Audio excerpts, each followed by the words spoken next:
Hello. हाँ, hello. सत्साई भैया। Subscribe जी। हम्म, भैया जैसे चाय तो जैसे आप अपना लोग नहीं है पीते हैं। हम्म। हाँ, जैसे चाय तो अपना लोग नहीं पीते हैं, जैसे दूसरा कोई आता तो उसको भी पिला सकते हैं क्या? हाँ, बना कर दे सकते वो तो जैसे वो भी तो शराब तो फिर जैसे आपने पिया अपना लोग ने पियेंगे तो फिर दूसरे को कैसे पिलाएंगे? हैं। नहीं, उसका शराब जितना नुकसान नहीं है। वो खाली अपने स्वास्थ्य के हिसाब से बताया परमात्मा ने, नियमों में शामिल नहीं किया है। जब ज्ञान हो जाएगा तो वो अपनी खुद की समझ के ऊपर है। आप चाय पीना छोड़ते हैं या नहीं छोड़ते, नहीं छोड़ोगे तो भी मोक्ष में दिक्कत नहीं है, अगर नियम मर्यादा निभाओगे तो। लेकिन वो शरीर आपका स्वस्थ नहीं रहेगा, आगे चल के बीमारियां होंगी, भक्ति में आपके बाधक बनेंगी। इसलिए परमात्मा ने संकेत किया है कि ये जो चाय है ये भी एक मतलब नशा है। हम्म, आज जैसे जगत वाले जो व्रत उपवास रखते हैं उसमें खाना पीना भी बनाना लिए। खाना बना के दे दो, खाना बनाने में दिक्कत नहीं है। अगर आपके परिवार में अगर कोई अनुपासी है, व्रत करता है, तो खाना तो बनाओगे, खाना तो बना के देना पड़ेगा। भैया हम एक बार दिए थे ना, हम्म। जो दूसरे रोज मतलब कि अचानक बहुत भयंकर झगड़ा हुआ, लेकिन हम समझ में नहीं आया कि लगता है हम बस सोचे कि शायद लगता है इसी कारण हम, जबकि हम कुछ भी नहीं किए थे, सिर्फ नहीं नहीं नहीं। चावल चावल बनाए थे और आलू उबाले थे। जैसे वो लोग नमक नहीं ना खाते हैं तो फास्टिंग के रोज तो हम ऐसे उबाल के दिए थे, तो हम सोचे हाँ, शायद तो इसी वो कारण गलत हो हुआ। गया आपका। नॉर्मल जो खाना आप बनाते हो परिवार में, जो भी बनता है वो खाना यदि आप बना के दोगे, उसमें दिक्कत नहीं है। लेकिन उस व्रत में जो स्पेशल आइटम खाया जाता है वो यदि बना के दोगे तो फिर उस व्रत में वो सहयोग हो जाएगा। हाँ तो तो वही आपने था वो ना, आलू वही। वगैरह दे दिए ना बना के। हाँ, हम आलू दिए और वो चावल चावल उसका जो अलग से बनाया, जो अरवा चावल होता है ना, जैसे हम्म। खीर खीर बनाते हैं। तो वो वाले चावल बनाए थे, तो मतलब नॉर्मल खाना नहीं था उन लोग का नहीं था। नहीं, वो स्पेशली वो व्रत के हिसाब से बना के दे दिया ना, वो फिर आपका सहयोग हो गया। बंगाल से एक बहन थी, उसका फोन आया था, उसके रिश्तेदार थे, तो वो कोई दूसरे पंथ से जुड़े हुए थे। और उस दिन उनका कोई व्रत था या क्या था, और वो उस बहन के घर पे आ गई। तो बहन ने फोन किया कि भाई ऐसी ऐसी बात है। मैंने कहा खाना तो खिलाओ, खाना तो खिलाना पड़ेगा, आपके रिश्तेदार हैं। तो बोला ये दूसरे पंथ से जुड़े हुए हैं और आज इनका कोई ऐसा सिस्टम है, आज ये कह रहे हैं कि हमें तो स्पेशली वो खाना चाहिए। तो दास ने उनको मना कर दिया कि फिर वो उस परंपरा में, उस आन उपासना में आपका सहयोग हो जाएगा। जी। आप इनको नॉर्मली खाना जो आप खा रहे हो उससे भी अच्छा बना के दे दो, कोई दिक्कत नहीं है। लेकिन उनकी परंपरा के अनुसार यदि आप उनको उस परंपरा के हिसाब से खाना बना के दोगे तो फिर आपका सहयोग हो जाएगा। तो उस ऐसे बहन ने उनको ऐसे साफ साफ उनको मना कर दिया उनको, फिर उन्होंने नॉर्मल खाना खाया।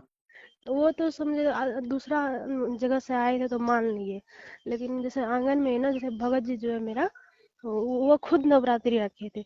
हम उसको 9 दिन ना कुछ भी बना के नहीं दिए। मतलब जो वो लोग हलवा पूरी बनाते थे और चढ़ाते भी थे, खिलाते खाते भी थे। हम उस रोज मतलब एक बार तो हमको झटका लग गया था, जैसे मतलब वो खीर वाले चावल जो बना के और आलू उबाल के जब दिए थे ना, तो हम्म। दूसरा रोज मतलब कि बहुत भयंकर हमको झटका लगा कि हम जैसे कि हम कुछ गलत कर दिए। उसी दिन उसके कारण मतलब मेरे साथ ही गलत हुआ। तो सारा काम वो लोग किया, लेकिन हम ही को बदनाम करके हम ही को मारने लगे।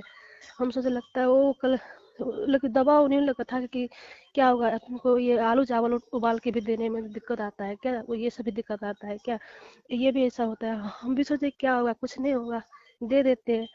लेकिन तब से हम डर से हमने बनाए कि हो सकता है फिर उसी तरह होगा। नवरात्रि में नहीं कि जब वो खुद अपने से बनाने लगे तो हम पे पूरा गुस्सा करने लगे। हम बोले कोई बात नहीं, गुस्सा करे तो सुन लेते हैं।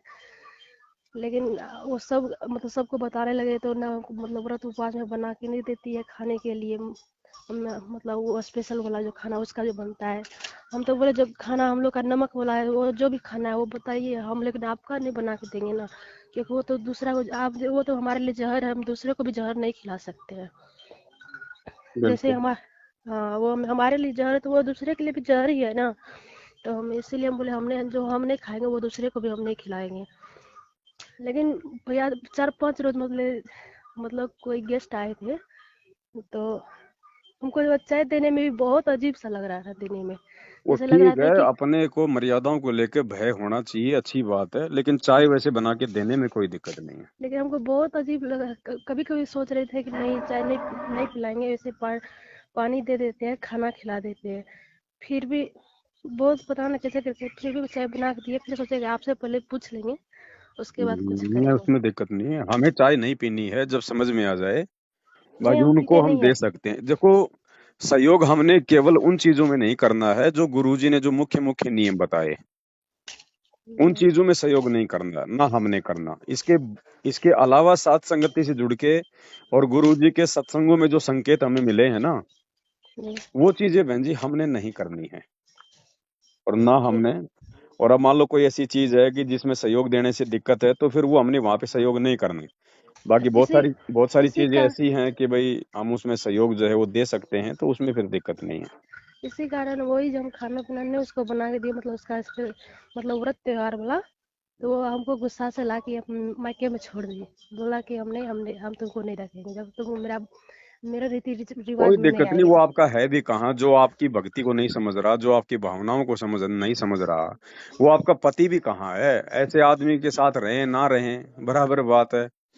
और ये जी देखो भैया। बहन, ये हमारी परीक्षा चल रही है, इन छोटी छोटी बातों को लेके जो सास ससुर पति पत्नी जो डराते हैं धमकाते हैं, इन छोटी छोटी बातों को लेकर यदि हम दबाव महसूस करेंगे तो हम कभी भी, हम त्रिकुटी तक भी नहीं जा पाएंगे शरीर छूटने के बाद में।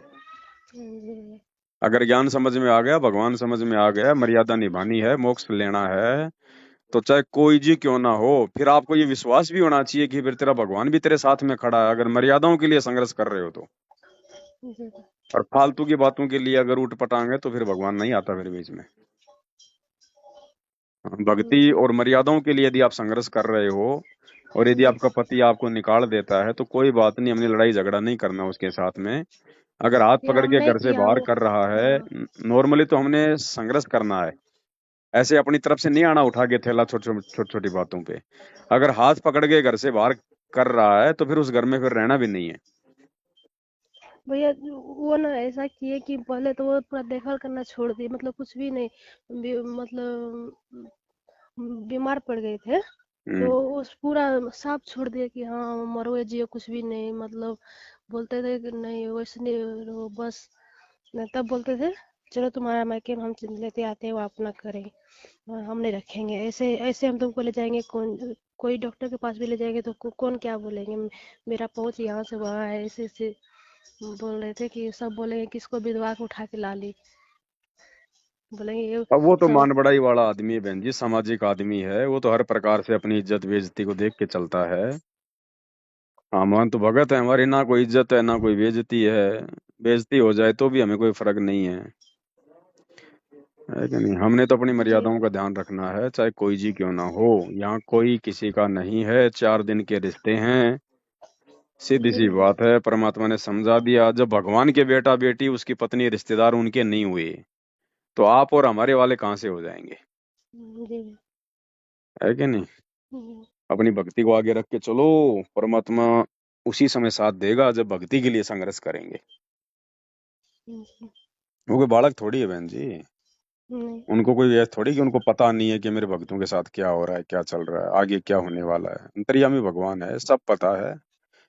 गिरने नहीं देगा, टूटने नहीं देगा। बाकी देखो, धक्का मुक्की थप्पड़ थुप्पड़ मार पिटाई तो नॉर्मल बात है बहन जी, जब भगवान आके पिट रहा है तो हम कैसे सिंहासन पे बैठ के भक्ति कर लेंगे।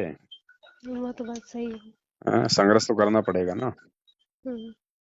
बस इतनी सी बात है। मायके बैठे हो तो अपनी भक्ति करो, दिक्कत क्या है। अगर कभी लेने आ जाए तो वही सारी बातें हैं नु, भैया देख ले ऐसी ऐसी बातें हैं, मैं तो वही वैसे तो हूँ। 3 बार आए लेने के लिए, हम तीनों बार में आप बोले थे ना कि एक ही बार बोलना कि हम अपनी भक्ति करेंगे, मर्यादा में रहेंगे, हम चूड़ी सिंदूर नहीं पहनेंगे, ले जाना है तो चलो, नहीं नहीं तो छोड़ दो। तो हम ये बात पहले हम बोले थे, इससे हम लोग आपसे कई बार बात की है, जैसे जैसे आप बताए थे वैसा सारा कुछ किए, लेकिन अभी भी वो हिला नहीं है, फिर तो भी नहीं बोलते हिला हैं। तो तुम भी मत हिलो। अगर काल प्रेरणा से आपकी भक्ति में बाधक बनने से पीछे नहीं हट रहा है, तो आप भी मत जाओ ना। कौन सा उसके बिना आपका जीवन अधूरा है। अब तो भगवान मिल गए, असली पति मिल गए, अपनी भक्ति करनी है जी भैया। बस। और बाकी परमात्मा आ ही जाएंगे थोड़े बहुत समय में, दिक्कत क्या है फिर। जी। उसके बाद तो नाक रगड़ता हुआ आएगा, वो पैर पकड़ के लेके जाएगा। नहीं तो हमने तो भक्ति करनी है अपनी, जरूरी थोड़ी है कि पति साथ होगा तो भक्ति करेंगे। पति तो उल्टा बाधक और बन गए आपकी भक्ति में, नहीं होता तो अच्छा था इससे तो। ये तो सही बोला। हम लोग खाली सारा देखते हैं, बाकी हमें भक्ति में किसी के सहारे की आवश्यकता है नहीं। सारा सारा परमात्मा है। हम्म, ये तो बाधक है, जो भक्ति नहीं करेगा, वो चाहे पति हो चाहे पत्नी हो, कहीं ना कहीं तो रोड़ा अटकाएगी अटकाएगी। हम्म, तो आप बैठे अपनी भक्ति करो आराम से, और जिस दिन आवे उस दिन हर प्रकार से पहले अपनी बातें खोल लेना ना, को भैया जिस दिन भी जरा सा भी अगर तूने खटपट की, मैं तो उसी दिन उठा के थैला आ जाऊंगी, ध्यान रख लेना। और अब की बार ठीक। एक बात और बोल देना उसको। बच्चे हो गए क्या आपके? हाँ 3 है, 2 को तो बड़ी अब की बार उसको मतलब। एक बात और बोल देना साफ साफ नु को, भैया अब की बार नु के देख, मेरी एक जो शर्त है वो और बढ़ गई है। मैं शारीरिक संबंध में नहीं बनाऊंगी, अब मुझे अपनी भक्ति करनी है परमात्मा की। अगर तेरा जचा है तो लेके चल, नहीं तो कोई दिक्कत नहीं है। लेकिन वो जगत से वो मानेंगे क्या? तो मर्यादा टूटेगी भाई, मर्यादा टूटेगी, भाव नहीं बनेंगे, परमात्मा नजदीक नहीं आएगा बहन जी। ये तो सबसे गंदा कर्म है। हाँ, वो तो अब है तीन तीन लेकिन वो। बच्चे हो गए, और क्या चाहिए? हाँ वो तो सब, वो तो तो हम मानते हैं तो ना, हमेशा लेकिन अपने वो नहीं। पति की इच्छा पूरी करती रहोगी क्या पूरे मतलब बुढ़ापे तक? भगवान की भी तो इच्छा पूरी करो, भगवान हमसे भक्ति चाहता है। उसकी तो इच्छा पूरी हो नहीं रही, और पति की सारी इच्छा जो है पूरी करना चाहते हो, तो कैसे मोक्ष मिलेगा? चलो आवश्यकता ठीक। क्या है अब? ठीक है, अब की बार यही बोलेंगे। सीधा बोलो। बहन जी देखो, ऐसा है ना, वो आपको अगर लेके जाएगा तो आपको वो और किसी काम के लिए नहीं लेके जाएगा, उसको काम वासना सताएगी तो लेके जाएगा आपको, जी। है ना। अन्यथा वो दूसरे दिन ही आपको रोकना टोकना शुरू कर देगा, पहले वाले काम दूसरे दिन ही शुरू हो जाएंगे। तो अब जी। की बार आवे तो साफ साफ बोल दो, भैया कान खोल के सुन लेना, शरीर को स्पर्श भी नहीं करने दूंगी, ध्यान रख लेना। भाई बहन का रिश्ता अगर बना के रहे तो मैं तेरे साथ चलूं, नहीं तो कोई आवश्यकता नहीं है। चाहे तू तेरी दूसरी शादी कर, चाहे कहीं भी जा, मुझे कोई लेना देना नहीं है। अगर वास्तव में सही आदमी होगा, आपको मर्यादाओं को लेकर रोका टोकी नहीं करेगा, तो वो आदमी यस कर देगा, अन्यथा उसी समय उल्टे पांव वापस चला जाएगा। ठीक अब है। बहन जी 3 बच्चे कम नहीं होते हैं। अब हो गए ना, किस लिए चाहिए आपको? भीड़ करने के लिए बच्चे पैदा करने, या फिर वंश चलाने के लिए? नहीं नहीं, हमको नहीं चाहिए। तो 3 थोड़े थोड़े होते हैं, 3 तो 3 3 भक्तों के काम आ जाएं। शेर का बच्चा तो एक ही अच्छा। हम्म, बाकी कुतिया के पीछे चाहे 6 6 पिल्ले घूमते रहो, उनको कोई पूछता है क्या उनको? हम्म, है क्या नहीं? तो अब बहन जी भक्ति को सफल करना है आगे। ये पतियों की इच्छा पूरी नहीं करनी, अब परमेश्वर की इच्छा पूरी करनी है। समय आ गया है गुरु जी के। देखो, बाकी जितने भी लोग हैं साध संगति के अलावा, जो मैनेजमेंट से जुड़े हुए हैं या जो जगत वाले जो भी गुरु जी के शरण में नहीं आए, उनको तो एक मौका फिर मिल जाएगा। लेकिन साध संगति से जो लोग जुड़ चुके हैं, हम्म, उनको गुरुजी के हिसार जेल से बाहर आने से पहले पहले भगत बनना पड़ेगा। मौका है। गुरुजी के बाहर आने के बाद में साध संगति से जुड़ा हुआ व्यक्ति चाहे संभोग करना छोड़ दे, चाहे कितना ही कुछ कर ले, उस व्यक्ति को मौका इस जन्म में नहीं है। क्योंकि हमारे को परमात्मा ने उस प्रोसीजर में लाके खड़ा कर दिया। हम जब गुरुजी आए तो हम गुरुजी से आंखों में आंखें डाल के बात जो है वो कर सकें, मर्यादाओं को लेके, भक्ति को लेके। हमें परमात्मा ने उस स्थिति में खड़ा कर दिया कि बेटा अगर मैं ये कहूं कोई भी दिन, किसी भी क्षण आकर कि चल सतलोक, तो हर प्रकार से मन कर्म वचन से तू सतलोक जाने के लिए तैयार होना चाहिए। जी। अब इस गंदे क्रम में उलझे हुए हैं, एक तरफ तो ब्रह्मा शांति का जाप कर रहे हैं, दूसरी तरफ उसी का ऋण अपने ऊपर और चढ़ा रहे हैं संभोग करके। हैं? एक व्यक्ति विदेश जा रहा है पैसे कमाने के लिए, क्यों? पैसे लाके अपना वो कर्जा उतारूंगा, और वहीं की वहीं वो कर्जा भी करता जा रहा है, तो विदेश से क्या खाक पैसे लेके आएगा वो? हम्म, तो बहन जी ये समझ जाओ, अब ये मौका नहीं मिलेगा। सत्सेवकों को गुरुजी के जेल से बाहर आने के बाद भगत बनने का मौका नहीं है। उनको तो फिर दूसरा जन्म लेना ही पड़ेगा, और अगले जन्म में क्या पता भाई क्या हो क्या नहीं हो, कोई गारंटी नहीं है। बाकी दुनिया को मौका मिल जाएगा मोक्ष का इसी जन्म में, लेकिन सत्सेवकों को केवल गुरुजी के जेल से बाहर आने से पहले पहले पूरी तरह से भगत बनना पड़ेगा, तन मन से शुद्ध बनना पड़ेगा, इन गंदे कर्म कुकर्मों से हटना पड़ेगा। नहीं तो जी। मौका नहीं है, चाहे कितना कोई प्रयास क्यों ना कर ले। जी भैया। बाकी आपकी अपनी इच्छाओं के ऊपर है, दास तो केवल बता सकता है भाई। नहीं भैया, जो बोले वो बिल्कुल सही है। है ना। अब इच्छा ही नहीं होनी चाहिए बहन जी। आपको कितना टाइम हो गया नाम लिए हुए? 2 साल। 2 साल हो गए ना। हम्म। ठीक, और आपकी उम्र कितनी है? 28। 28 साल। ठीक हम्म। है बहन जी, अब ज्ञान को आधार बनाओ, है कि नहीं। देखो इसमें हमारा नुकसान ही है बहन जी, हर प्रकार से हमारा नुकसान ही है काम वासना में। हमारी बुद्धि घटेगी, हमारा शारीरिक बल घटेगा, मन में हमेशा हमारे अशांति और भय बना रहेगा, काल हमारे अंदर समाहित रहेगा। तो बताओ फिर हम एक तरफ तो कहते हैं भगत हैं, और दूसरी तरफ सारी जो खुराक है वो काल की तैयार कर रहे हैं। ये जरूरी नहीं है बहन जी कि भी कोई 40 साल का होगा तभी वो इस चीज से हटेगा। ऐसा नहीं है। अगर ज्ञान, अगर आपको, अगर अगर 10 साल की उम्र में समझ में आ गया ना, ये सतलोक वाला, ये काल लोक का ज्ञान नहीं। काल लोक का ज्ञान तो ध्रुव को समझ में आ गया, प्रहलाद को समझ में आ गया 10 साल की उम्र से पहले पहले। लेकिन बाद में जाके उन्होंने शादियां भी करवाई, बहुत सारे उन्होंने युद्ध भी किए। अब वो कौन सा मोक्ष हो गया उनको? परमात्मा कहते हैं फिर उनको 84 में जाना पड़ेगा। जी। लेकिन इस सत भक्ति में बहन जी अगर बात समझ में आ गई ना, तो हम्म। वैसे तो आदमी ने उसी दिन से तन मन धन परमात्मा को समर्पित कर देना चाहिए। अरे असंख्य जन्म हो गए हमारे कोई कुत्ता कर्म करते हुए, असंख्य जन्म बहन जी, असंख्य जन्म। इंसान इंसान शरीर में तो क्या संभोग कर लेंगे हम बहन जी? एक बार कर लेंगे, दिन में 2 बार कर लेंगे ज्यादा से ज्यादा। अन्य योनियों में तो हमने बैल की योनि में, कोई दूसरी जो है मतलब झोटी की योनि में, पता नहीं हम दिन में कितनी कितनी बार हमने संभोग किए होंगे। राजा बन के हमने हजार हजार रानियों के साथ संभोग किए होंगे। जब उन जन्मों में हमारी वो तृप्ति नहीं हुई, अब इस मनुष्य जीवन में क्या तृप्ति हो जाएगी बहन जी? ये तो काल की खुराक है। हम्म। ये तो बूढ़े आदमी की भी इच्छा समाप्त नहीं होती बिना ज्ञान के। तो हमने काल की इस खुराक को रोकना पड़ेगा ना, इसलिए तो भगवान आके ये तत्व ज्ञान दे रहा है। जी जी। अब ये भगवान की भक्ति करते करते भी अगर हम ये कुकर्म करेंगे, तो घट में काल ही समाये रहेगा, क्योंकि हम तो काल की खुराक तैयार कर रहे हैं। जी जी। अब बच्चे हो गए ठीक है, अगर बच्चे ना होते तब तो चलो ठीक है भाई, हम प्रयास हम कर सकते हैं।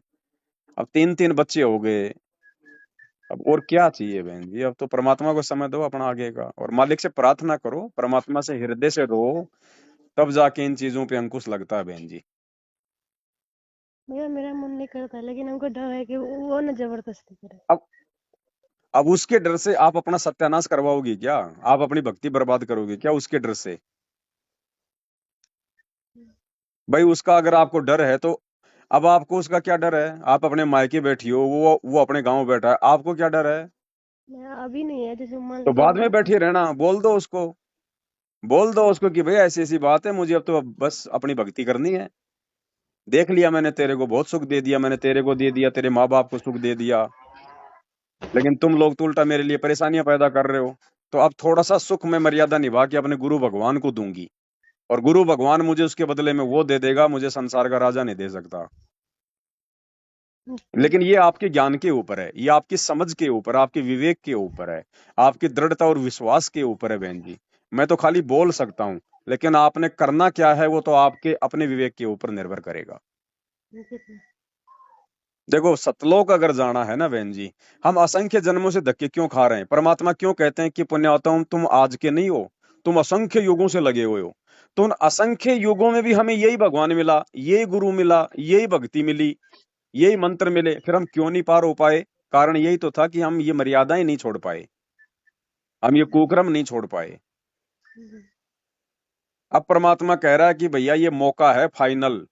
ये बिचली पीढ़ी होती है ना बहन जी, ये जी। बिचली पीढ़ी जैसे कहते हैं ना कि तेरे को लास्ट चांस दे रहा हूं, तो ये बिचली पीढ़ी ये लास्ट चांस है। अगर इस समय को कोई चूक गया तो फिर असंख्य युगों गिनती नहीं होगी फिर, क्योंकि लाखों युग तो हम पृथ्वी पर वापस नहीं आएंगे। जो भक्ति हमने की है भगवान ने वो देनी पड़ती है। ऊपर महास्वर्ग में पता नहीं राजा बनेंगे, महाराजा बनेंगे, कभी इंद्र बनेंगे, कभी ब्रह्मा विष्णु महेश बनेंगे, कभी नकली सतलोक में जाएंगे, नकली अगम लोक में जाएंगे, हैं, फिर नीचे फिर कॉमन स्वर्ग में आएंगे, फिर देव देवता बनेंगे, फिर जैसे जैसे हमारी भक्ति कम होती जाएगी उन देव देवताओं के नौकर बनेंगे, फिर धरती पे आके फिर हमारा सतयुग में जन्म होगा, फिर हम राजा बनेंगे, हैं, फिर हमें भक्ति की आवश्यकता नहीं पड़ेगी। फिर जन्म लेते लेते लेते लेते फिर कभी 84 में कभी मनुष्य, कभी 84 में कभी मनुष्य, फिर इस कलयुग की पिछली पीढ़ी में ना जाने कब परमात्मा संभालेगा। और फिर भी हमने यही करना पड़ेगा इस कलयुग की पिछली पीढ़ी में, फिर हमने वही नियम निभाने पड़ेंगे, वही मर्यादा रहेगी गुरु जी की। और फिर उस समय हम चूक कर गए तो फिर वो लंबा चक्कर लग जाएगा। तो ये ऐसे लंबे चक्कर बहन जी हमने असंख्य जन्म लगा दिए। इसलिए गुरु जी कहते हैं कि कोटि शीश तूने दे दिए इस काल राजा की भेंट, और एक शीश दे के देख ले सतगुरु अपने की भेंट।